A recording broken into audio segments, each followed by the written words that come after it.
Hi guys, welcome back to my channel, and today we're going to be talking about pumping breast milk.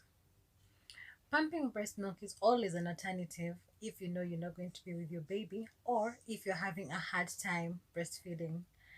People who choose to pump breast milk, actually all moms should consider pumping breast milk because at a point you might be too tired and you might want your partner to help you feed the baby, or maybe you're going back to work, or maybe you're having a hard time breastfeeding because some people find breastfeeding very painful, so they could use an alternative. So when you're pumping milk, there are three types of pumping. There's the hand expression, where you use your hands and then you squeeze the milk from your breast, and then you can put it into the milk bags or the containers and store it. Also, hand expressing is usually used when your breasts are feeling engorged, like there's too much milk and the pressure is too much, and maybe the baby is too small so they can't handle it. So you're always told to express the milk out to avoid getting a breast infection or having blocked, what you call these, plugged, yeah, having plugged breast, which might cause mastitis. So when you're pumping, the first method is using your hands, the hand expression. The second one is using a manual breast pump. This one you use your hand and wrist. It's a small device where you pump using your own hand. And this one, it's tricky because it can be tedious and it needs a lot of skill and coordination. And apart of from skill and coordination, it needs a lot of practice. You have to do it like a lot of times until you get it right, because at first you might not even express much, you might not be able to pump much. Oh, usually manual breast pumps are usually cheap, and you can get one for from like 1,000 shillings to maybe 5,000 shillings. Then you have the electric breast pumps. These are a bit expensive. They range from maybe 10,000, 15,000. But these, they also need, they're easier to use because they operate on batteries and maybe electric plugins. You just plug it to electricity and then it starts running. They usually come in two forms. There's the double breast pump and there is a single breast pump. When it's a double breast pump, it's actually even more effective because it's faster and you get to pump more milk than you could use when you're using the hand expression method, or when you're using the manual expressing method pump, the manual pump. So if you want to pump milk, you can consider either methods, and whatever works for you, go for it. So when is the right time to start pumping milk? Pump milk as soon as you give birth.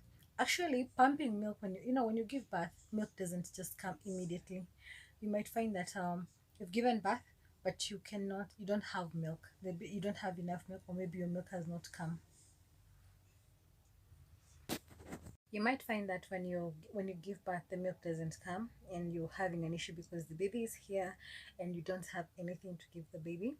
Definitely, you don't want to start giving the baby formula that early, because it's 6 months of exclusive breastfeeding where you're going to build this baby's immune system, where you're going to give this baby the best foundation. So, what you need is to find a way to bring the milk to come. One, the biggest mistake we mothers do when we give birth, we get excited. You want to spend all your time with the baby, you forget to take at least a nap and rest. Rest is a secret to bringing in so much milk. You don't even know. You take a nap, even though it's just for some 2, 3 hours, and you'll wake up and you find your bed drenched in milk. As long as you're having a good diet and you're rested, the milk will come.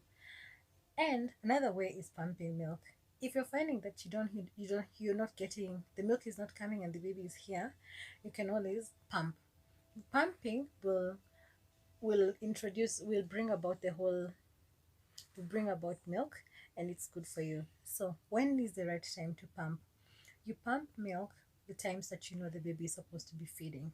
The feeding time of the baby, a baby will form a schedule. You'll know every 2 hours a baby is supposed to be fed, and if the baby is full, every 4 hours will also work. So pump every time that the baby should be feeding. Where should you pump? Pump in a place where you feel comfortable, where you can feel relaxed. If you want to induce the milk and maybe you're somewhere like work, you don't know what to do to bring the milk because you want to pump, carry something that belongs to the baby, like a blanket, maybe a cloth, or just think of the times that you spend with the baby and the feelings that come with that time, spending time with the baby. The milk will come. Also, you can take a cloth, a warm cloth, and massage your breast. If that doesn't work, you can rub your nipple. If that doesn't work, there's so many ways. You can just calm yourself, set tune your mind to a situation that just makes you feel relaxed. Maybe if you think of some music, you'll you'll you get the milk. If you think of like we have all funny thoughts. If you think of some movie, whatever will get you relaxed, think of it, and it will help you get the milk. So once you've pumped the milk, how do you store the milk? You store your breast milk in usually the milk storage bags and the milk storage containers. The containers, they are plastic, but make sure when you're getting the containers, make sure they are BPA free. Like there's this chemical that's used to make plastics, and it's not the best. So when you're looking for a container, make sure that it doesn't have BPA, doesn't have the numbers at the bottom of the containers. But anyway, these days we have all these things in the shops, like Chandarara. You'll get them in malls. When you're going to look for baby stuff, you'll get all these, the the pump, and also the storage containers. So you've already put your milk in the containers. When you put your milk in the containers, don't fill the containers to the brim. Leave an allowance, because now you're going to put the milk in the freezer, and it's going to expand and fill the container completely. So if you're putting it in the bag, give it an allowance, because you just need like 2 to 4 ounces. That is like quarter to have a cup. See, so give an allowance for the freezing process because of the expansion and everything. So once you've done that, and if you're using the containers, don't close the container until the milk is frozen. If you're putting your milk in just a normal refrigerator, fridge here nyumbani, know the milk can only stay for up to 4 days. After that, it's not good for the baby's consumption and all. So get a freezer specific just to put your breast milk. It won't cost you much. It will cost you like 10,000, and it's a good investment, because you'll be using this thing for like a whole year when the baby is breastfeeding. 3 months you might be home, you might get the baby some good milk and all that. But after that, when you go back to work, the baby still needs to feed. So you're harvesting. It's like you're harvesting breast milk, and you need to get as much breast milk as you can. So every time you feel the baby has fed, and maybe she's fed on one booby and the other one still has a lot of milk, pump it. So when you pump, you note down the time that you pumped, write it on the container, on the bag, and then the date of the day. And then, so when you arranging them in the fridge, you arrange from the oldest closer, and the newer ones at the back. So there's like an order when you're taking the milk, or when you're leaving the milk when you're leaving the baby with someone, they can know which packet to take at what time.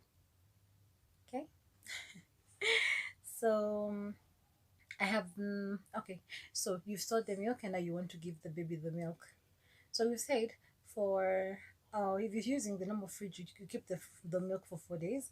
If you're using the freezer, you can freeze milk, that the milk that is in the freezer can stay for up to 1 year, 6 months to 1 year.